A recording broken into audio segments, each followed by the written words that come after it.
course, I just did that, but going forward. Alright, moving on, Saurabh.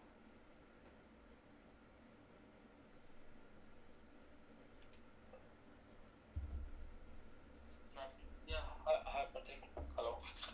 Yeah, we can hear you, Saurabh. Okay, so MFT certificate that Lambda initial framework has developed, and I have provisioned the Lambda as well as. So in 1 or 2 hours, I'll be pushing the changes so that Ken can create a feature branch out of that, and he can start building their implementation. So Ken, I'll ping you once I'm done.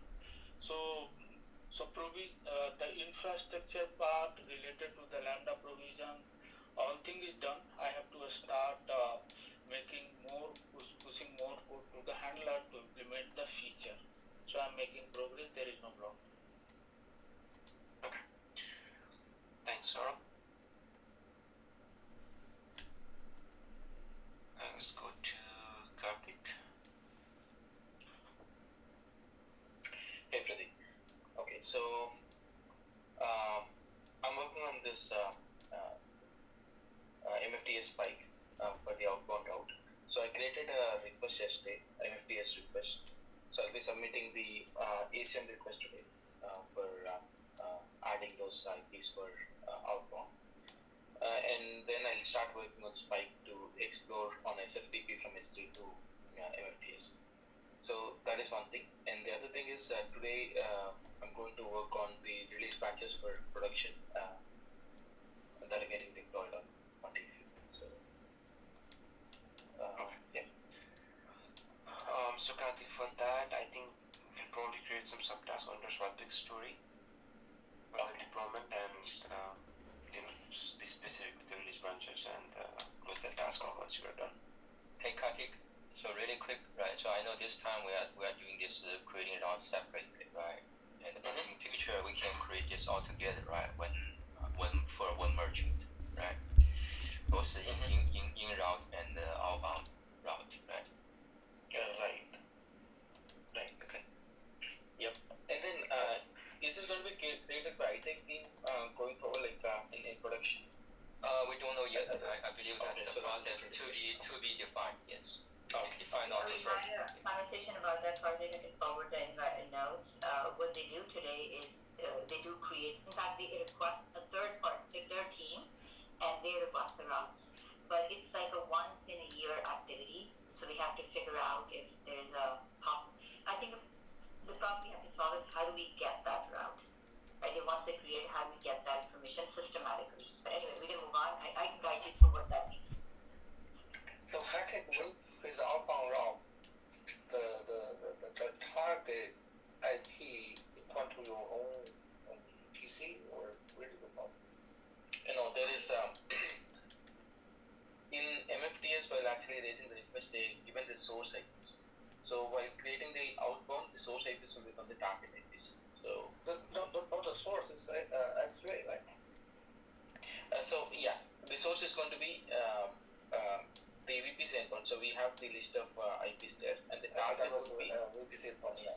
Yeah. So the IPs on the MFTS. So that will be the target. Oh, see. Yeah. Alright, thanks Karthik. Moving on, Daniel. Good morning. Today I'll be working on the outbound embed diagrams file, and I'll probably be connecting this Canon Java stories I'm working on just to be sure that I'll be connecting with Ken probably, and I'll also be working on the adding account updater flag to token boarding, and I'll be around if Gong needs any help with the deploying the testnet stories. So I have no blockers. Okay, Danny, one thing that came up yesterday and that may shorten your work is just create for MasterCard and Visa for now. But I don't know how you want to keep it flexible. So find a way to keep it flexible that only Visa and MasterCard may be the first priority. I think we were already planning on having it be an object that you have to specify which specific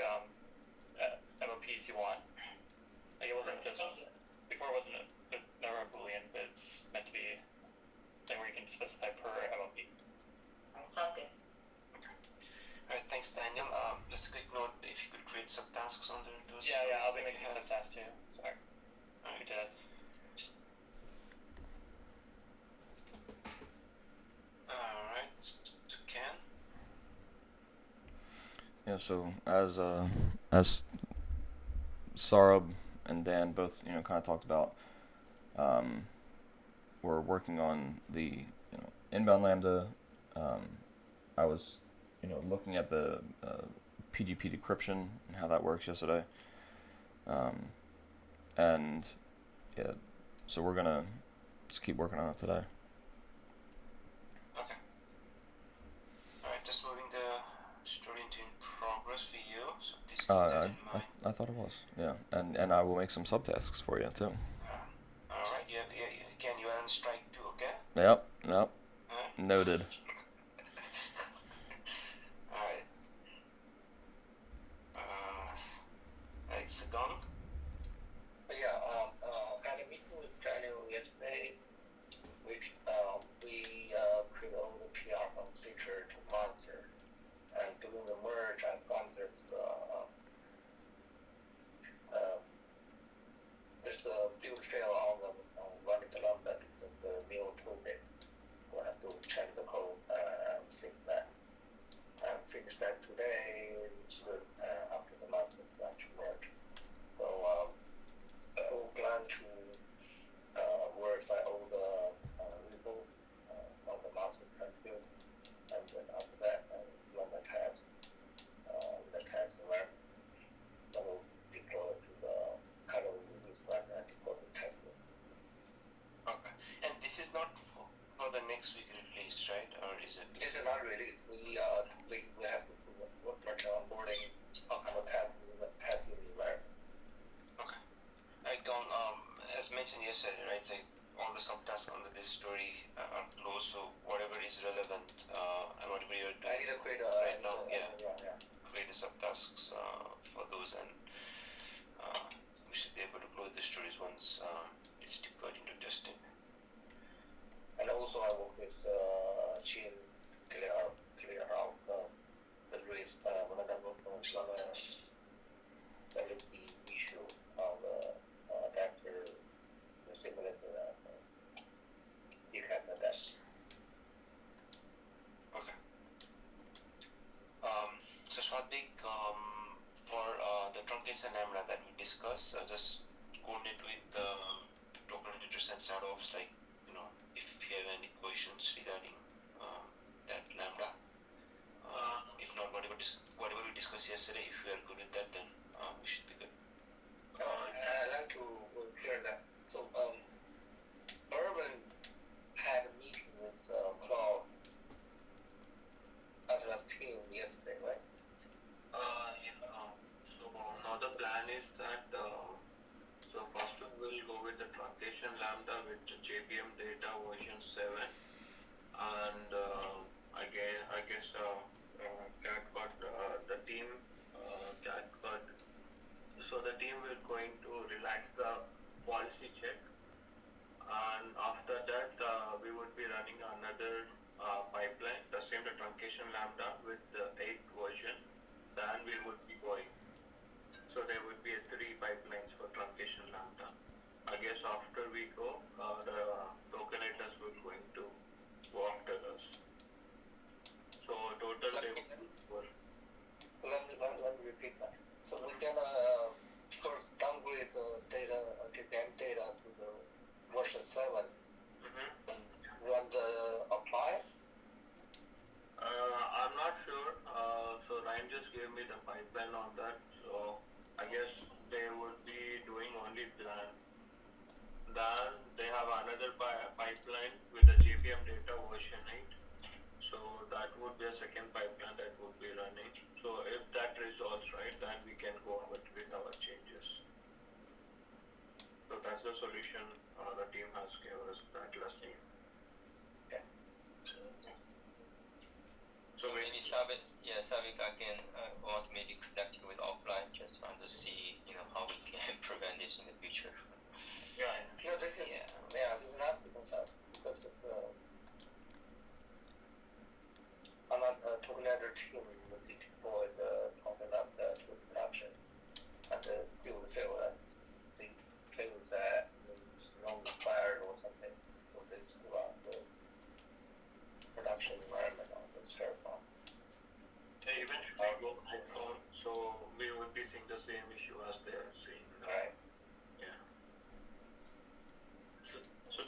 is happening only in the prod only.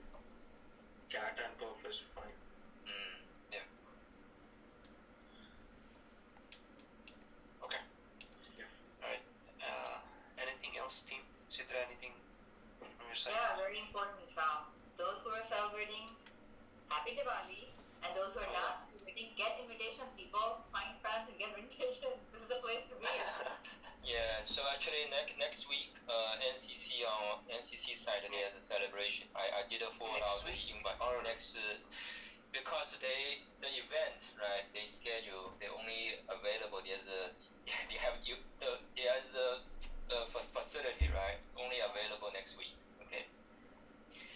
So there's a celebration going on Newark's office next, I believe, is next Wednesday. I did forward the invite, and I will carrying my SLR camera. Okay, so you guys can wear the costume, whatever. I can take picture for you guys. Photos then I expect photos from you the next day over. Karthik, are you planning to travel back? Kati. Sorry. Yeah, Kati. No. You're not? Not yet. Karthik was a trooper yesterday. He actually dressed up. I'm too bad I couldn't take a picture. Oh. So, Jim, is it next week or the November 2nd? Sorry, not next week. It's November 2nd. It's 2 weeks. Yeah, that's 2 weeks. 2 weeks. That's 2 weeks, yeah. 2 weeks, yes. Okay, I'll be at PTO, but Jim, I'll be keeping an eye on the picture. Yep. And we'll make sure, everyone maybe joins that and have some fun. Yeah, just one final note, if I may, right, Cedar and the team, right? So for the EKS cluster related risk, okay, so Tokinator is officially taking up. Okay. For this release, they are going to push to production next week. For the EKS cluster overall upgrade, yesterday Gong and myself sat down with Ryan. We wrote a story for that. Okay. So just to let you know. I honestly cannot say much right now. It's we have a meeting today with Tokenators. There's a bunch of things moving around, and the conversation is going to become what is priority. So if EKS cluster comes up, I'll be happy to share what comes out of it. Okay, that would be great. There are things changing, and basically the priority and how to deliver that priority is becoming a question. That should all teams pitch in, or should it? So what Sparta has, it needs to be done, and everybody wants to help and support. The Sparta and Shadow Ops, I think both we have number 1 and number 2 priorities between the two of these. Yeah. So Amir wants to get them done, and we have to see that how do we get that support so we can deliver that quickly. So, but then no team, that your work is so valuable. And Ken, I was actually calculating earlier today, and I think we're making about 25 times the progress, or making the process 25 times efficient. I think I was looking for the rough numbers so that I'm not giving specific numbers, as it's just a POC. But 25 is a big achievement, yes. So you can all be proud of you guys. Yeah, absolutely. Yeah.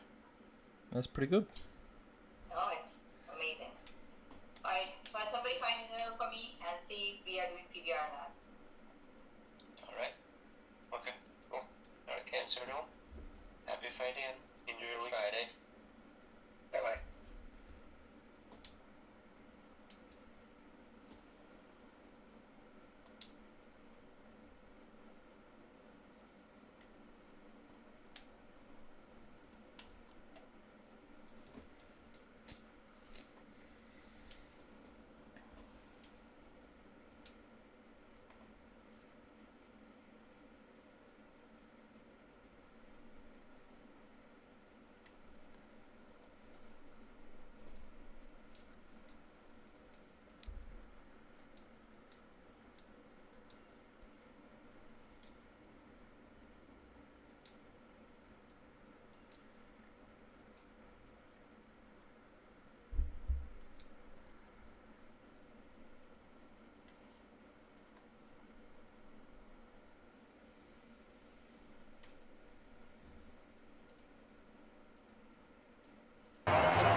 Yeah, I don't know if it's exactly a win-win, but if you're on offense, you'll take that kind of a run, all right? It was kind of stacked up.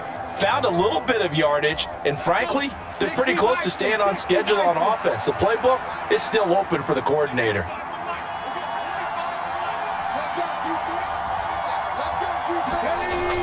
They'll run the jet sweep with Brown. Looking for a crease, can't find one. Stopped at the line of scrimmage. No gain on the play, and it's going to bring up a third down. Defensively, they had that one pretty well figured out. Yeah, and one of the things about this play, it can be even more effective when you run a lot of motion, and there's plenty of times you don't hand it off. Here's Hurts to throw. And Pascal's got it. And he'll have it past midfield almost to the 40 before being taken down. So into Cardinal territory now. It's 1st and 10 at the 41. Hurts going to keep it running right. And this turns into a nice gain with a slide at the end. 12 more yards there and another first down. Well, I tell you, there is no antidote for speed, even at the quarterback position, as he keeps it himself and turns it into good yardage. And it still takes time for a defender to react, even as quarterbacks carry the ball more and more in today's NFL.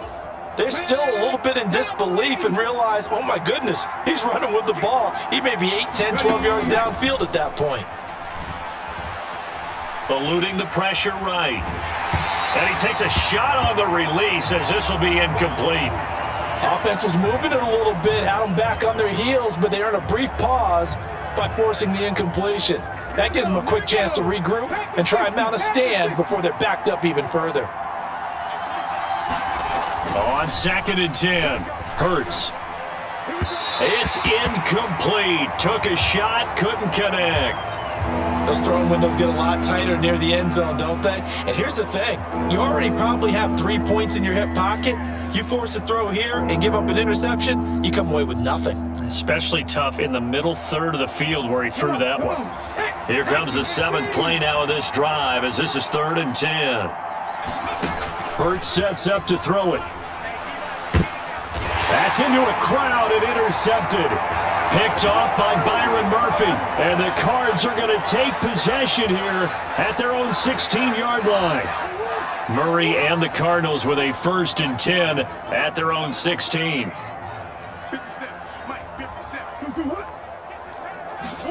A little jet sweep to start the drive. And he'll take this up only to about his 18-yard line. Now, whistles and a stoppage here. Looks like one of the Eagles is in some discomfort out there. The medical staff will attend to him, and we will step aside. On 2nd and 7, Murray, quick slant to Brown. Couple of Oklahoma teammates there. Murray to Brown for a Cardinal first.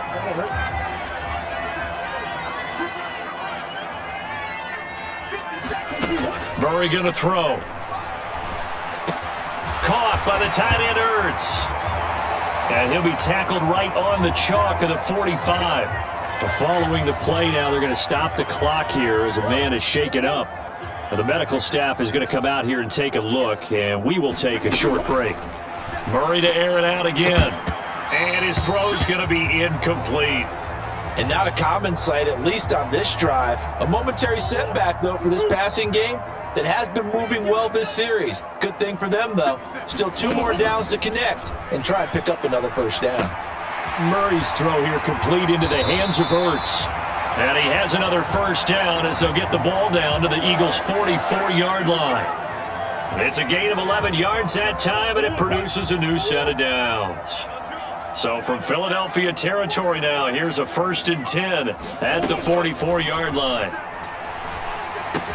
Meanwhile, Murray's throw complete here to his receiver, Brown. And he'll be brought down at the 27. You always worry about those smaller receivers running through that gnarly patch of land in the middle of the field.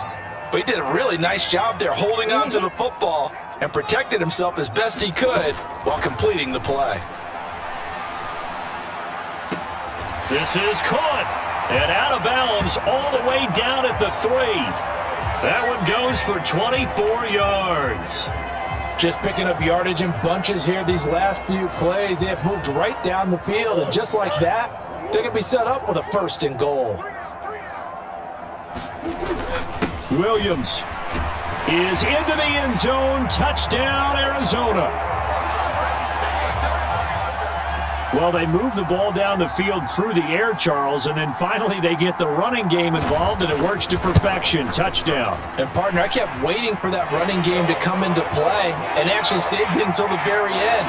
Touchdown goes up.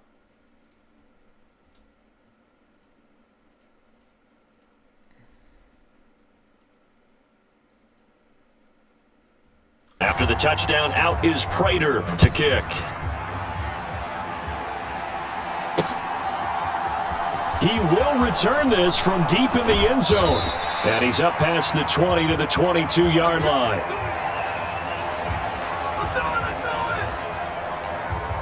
Now this offense back out and set to go for their next drive. As the offense comes out here, Charles, remember they threw the interception last time out, but they were moving the football down the field. Looked like they were going to have a sustained drive that ended in points, but then the pick ensued. And because of that, there's no way you can call the last drive a success. Yes, there are things to build on because they found some play calls that work. Now, they've got to build another drive and find a way to avoid the turnover that plagued it on the last one. Ball up to the 35 now as they come up on 1st and 10. Looking left side, and he's got a man. That's Brown. Touchdown, Philadelphia! A.J. Brown, 65 yards. And the Eagles are able to strike quickly here as they are in for 6. As a former DB, you might not like to see that, but from a wide receiver's perspective, those are the plays they dream of. Correct on both counts, all right? Because once he took off, I mean, let's face it, that should have been done in Big Sky Country. Aren't any speed limits out there? And off he went. Glad I wasn't the one trying to chase him. Elliott good on the extra point, and we are tied at 14. This one tied at 14 now as he sends this one away. From a couple yards deep, he'll bring it out of the end zone. And ultimately cannot get this out to the 25-yard line as he's dropped at the 23. Now we're going to get a stoppage here as we've got an injured Cardinal on the field. So as the medical staff takes a look, we'll step aside. Arizona's offense at the line, ready to get their drive started. And that last drive, so effective in the passing game, resulting in the touchdown. Maybe not many people were focused on the trenches. There was good protection there. Excellent protection. So now defensively, you've almost got to get down to those starters blocks like you're a sprinter. Get lower than those guys on offense and find a way to roar through them or around them to get into the face of the passer. Easier said than done, though. Way easier said than done. But they've got to try something because right now they're just cutting them to shreds.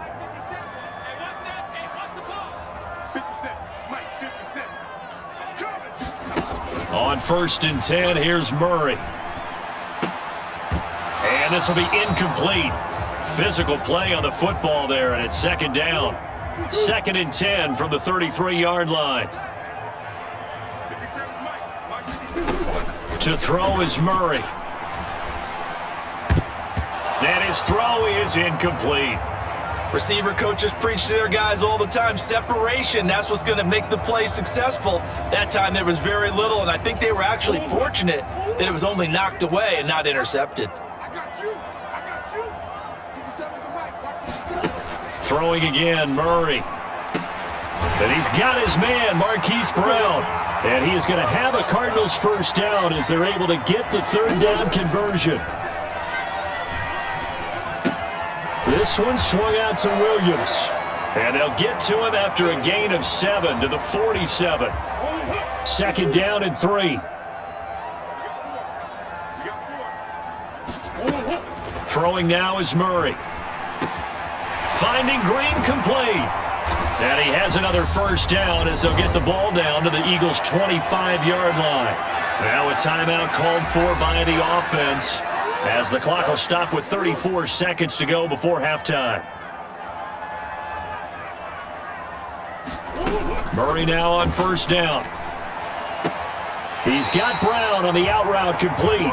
And he'll go out of bounds inside the 15-yard line. From the 13 now. They work on 1st and 10. From the red zone, here's the Heisman Trophy winner, Murray. Ertz has it left side. And he is out of bounds, getting it down to the 10. And just 3 yards on the catch there. He couldn't get away. And that will bring up 2nd down.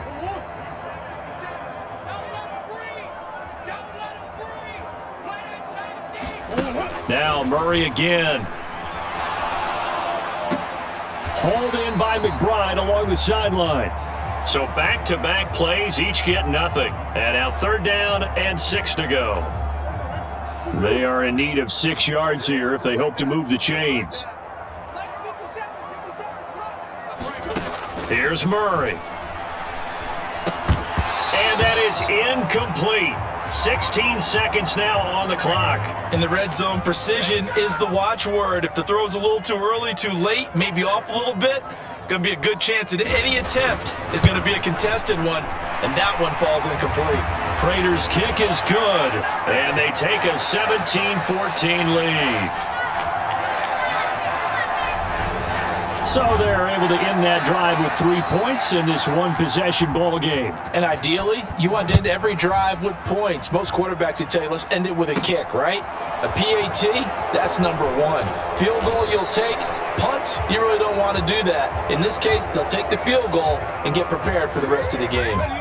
The Eagles offense set to begin their next drive. And with only 9 seconds remaining, with not much time, we'll see how they play this. A 1st down carry by Sanders, well defensed as they'll hold him to just a couple. 2nd down coming up. So we reach halftime here in Glendale with a message received here. No need to wait. We're going to skip halftime and get right back to the action. Here comes the 3rd quarter.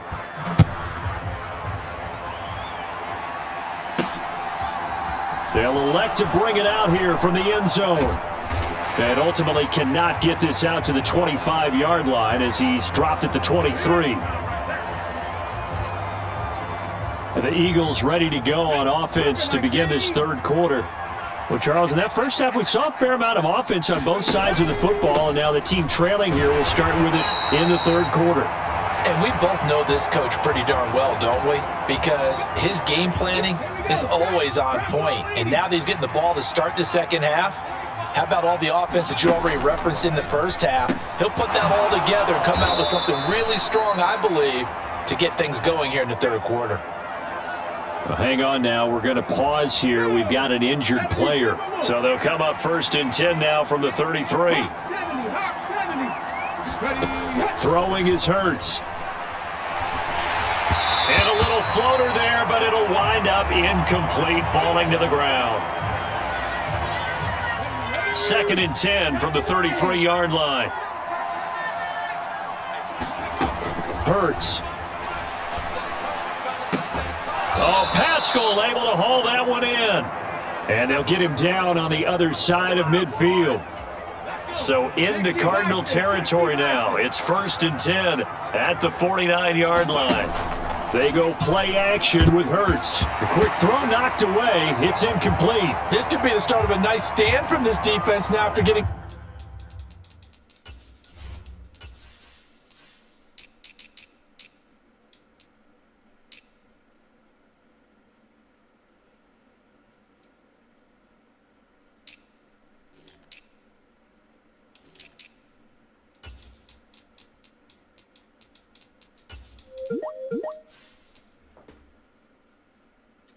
backwards on this drive. Come through with another one here, and you have them staring at a 3rd and long, and that puts the defense in a position to dictate to the offense. To throw once more on 2nd and 10. Hurts. A good throw here, finding Pascal. And they're going to have another 1st down as the tackle's made here at the Cardinals' 37.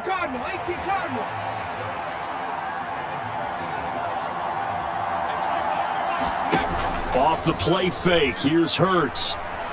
They'll roll him out right.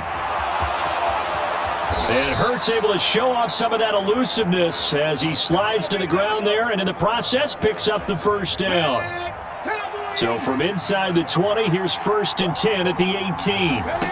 From the red zone now, they'll look to throw. And he's got his man in stride, complete. And the Eagles are going to be set up with a 1st and goal coming up as they get him down at the 6-yard line.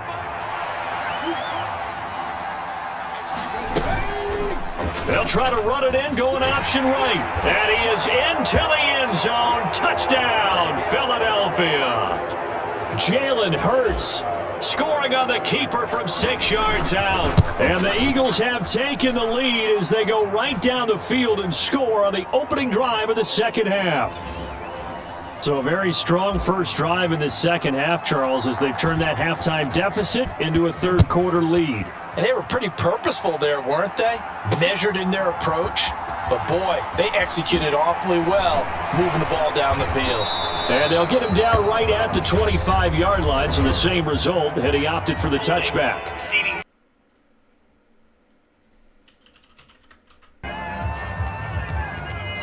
So already not the best of kick returns there, but that penalty, that adds insult to injury and backs him up even closer to the goal line. Yeah, not ideal field position to begin a drive, is it? Because the extra pressure now goes on the offense. They've got to get some early yards and get away from the shadow of their own goalposts. What every offense wants to do in this situation, get 2 first downs to help out with field position at the least.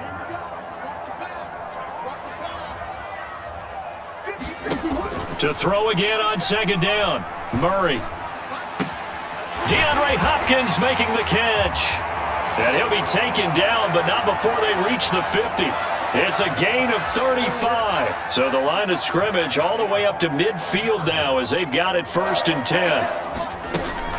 Oh, the option to give to Williams here. He'll get a nice chunk there on the 1st down run, and it's 2nd and 4. That play wasn't quite as big as the play that preceded it, but still, gotta like the way they're moving the football, partner. Absolutely. Pretty good room to run on that last play. Yeah, they didn't get a 1st down, but still, you'll take runs like that each and every time, won't you? And this time they were ready for him as they'll stop him right at the line of scrimmage. Now hold everything here. We're going to get a timeout by the offense. And as the two teams talk it over on their respective sidelines, we take a break. This pass into the hands of Green going across the middle. The Cardinal passing game dialed in now. 1st down. I love the drive they're working on here because they know they can take the lead with a touchdown. And so far on this drive, so good. They move the ball down the field with very little resistance defensively, but they better be prepared for some adjustments to come their way now. And they're going to get this down inside the 20. Nice rhythm throw there on 1st down. He located his tight end, made it a nice easy pitch and catch. Hoping he can break a tackle or two. Wasn't able to do that there, but still good yardage. Finding Ertz again. And brought down, but not before they get it inside the 10 to the 7.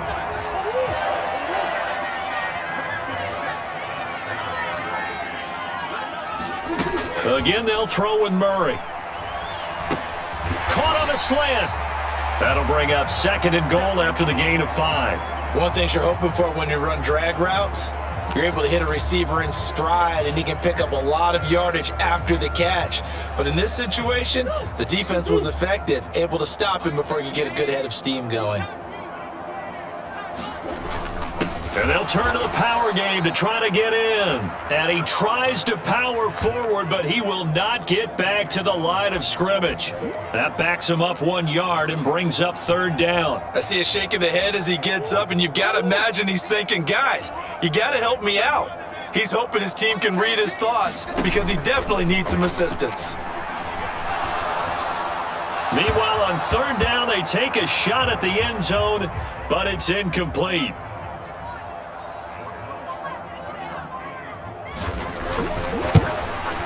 Raiders.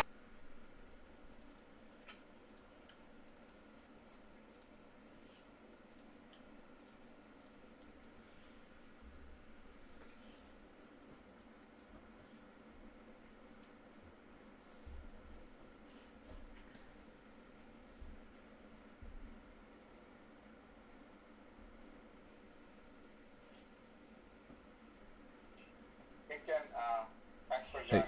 Yep. Are you able to see my screen, Ken? I started a screen share from Yeah, I can see it. So the diagram that This one as well right now as they start 1st and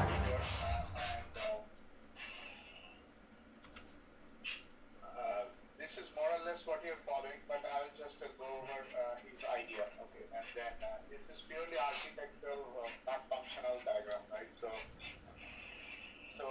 Martian MFTS direct connect AWS transfer family. We are putting the file in the bucket, right? Encrypted, and then event notification Lambda preprocessor is taking this file. File processing status is your metadata table, right? Like so, and then file processing priority queue. I don't know what is this number file.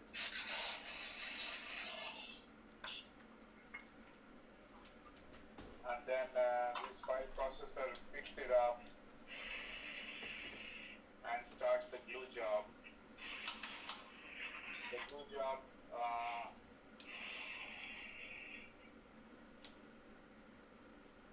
so there is somewhere the decryption is going to happen, right? Like so I assume it will happen somewhere here in the this function. Invoke the glue job, pass status DynamoDB. This is the record detail table, right? And the detail table is going to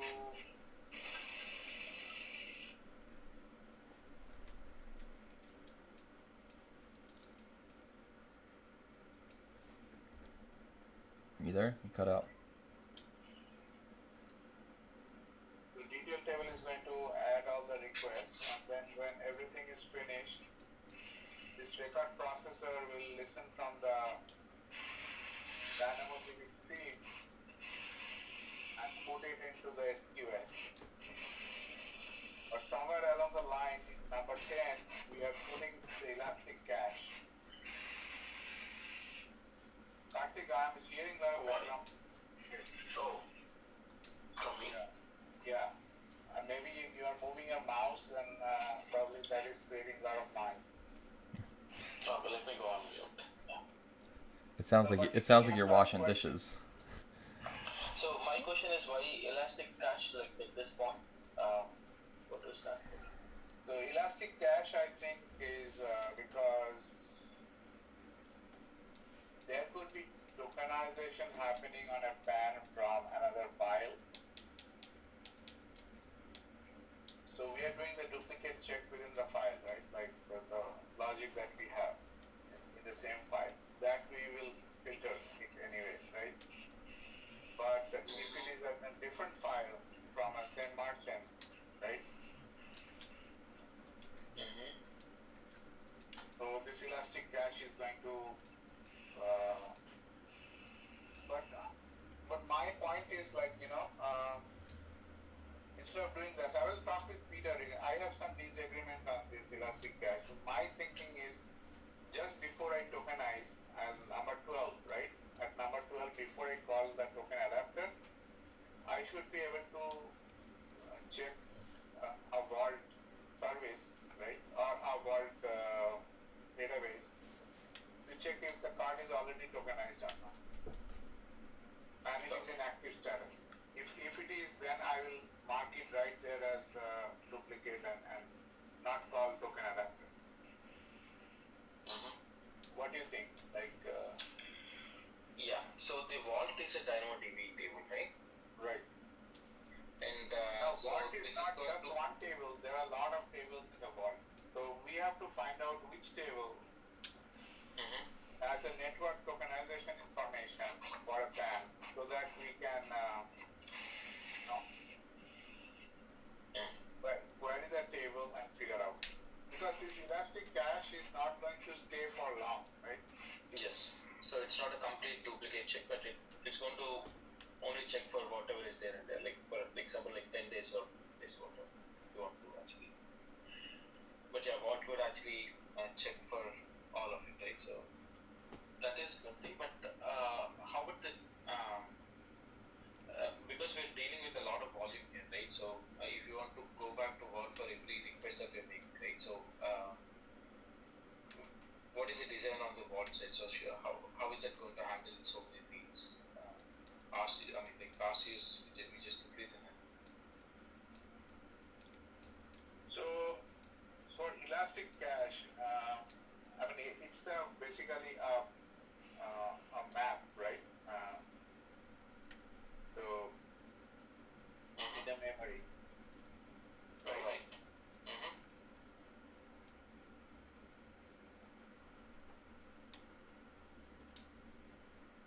But this elastic cache builds up only with the request that we are making, right? So what if there is already, if the token is already tokenized, right? So it does, if it's not coming from this route, it doesn't get populated in the cache anyways. And again, cache is not meant to have a larger retention time. So we have to actually clear off the data, right? At least for 5 days or 10 days. Yeah, elastic cache will only give within bulk tokenization for certain period, right? Right. So it's not a complete duplication.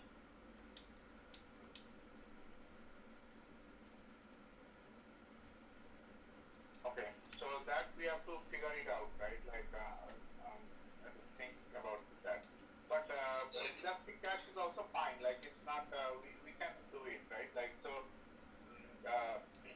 before calling the tokenization and after we get back the response, when we are publishing RATU, okay, or when we get back the response, if the response is successful, we publish it in elastic cache, right?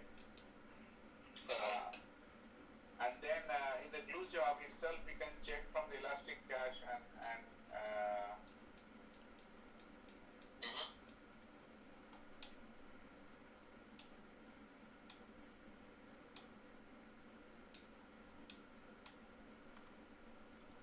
then from the glue job, we check the elastic cache. If it is also found, then that will also be part of the duplicate, right?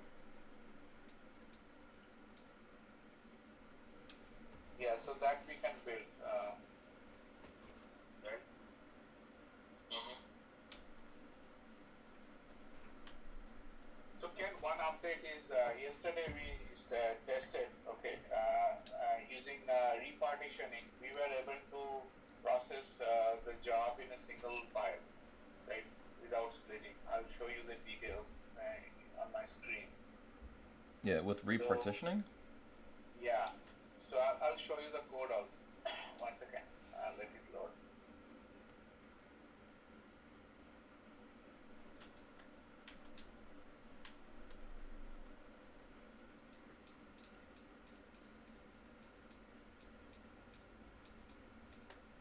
So you see, last night we ran it. It took 1 hour 42 minutes 48 seconds. Okay. Huh. The entire. So now it's. If you see this, How's it even faster now? yeah. So I'll tell you what I did is the partition size. This I made it as 4 megabytes. So that's the comment here. Okay. And then after I get from S3, I am doing a repartitioning. So this is very important. Okay. So I've repartitioned the data into 8,000 partitions. And if you see here, I am taking the whole file, test file 1.csv. Okay. Okay. So the thing about Spark is every time you create a data frame, you have to repartition it. Because if you are creating a data frame from another data frame, it does not inherit the partitions, number of partitions. Okay. Okay. So everywhere I'm assigning a new data frame, you will see I have repartitioned. Okay.